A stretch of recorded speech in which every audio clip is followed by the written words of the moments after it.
سلام. امروز به افطار لابستر تیل یا دنبه خرچنگ پخته میکنم.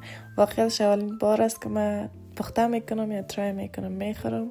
ببینیم چه قسم است. خود پوستش بسیار یک بوی خراب داشت، هرچی ششتم هیچ بویش نرفت و قیچی نداشتم قطع کنم. پوستش همراه کارد کردم. دوباره چندین بار ششتمش همراه آب تقریبا گرم بود، چرا که یخ زده بودش، خودش در یخچال مانده بودم. و با کسایی که فکر میکنن حرام است بگویم که نه، حلال است، میتونین بخورین. کم روغن، زیتون و نمک و مسالجات اضافه کردم همراه ترکاریایی که تقریبا پخته است، یخ زدگی بود. بعد از داخل اوون میمانیمش. در این بین ما یک اسمودی جور کردم برام. بعد از 10 دقیقه دوباره میکشمش، رویش یک کم چدر چیز اضافه میکنم که مزهش خوب تر میسازه.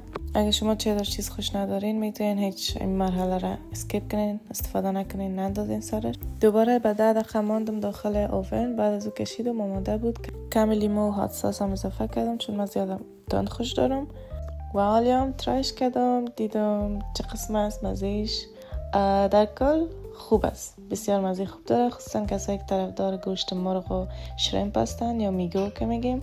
حتمی خوششان میاد، حتمی جور کنین و لذت ببرین.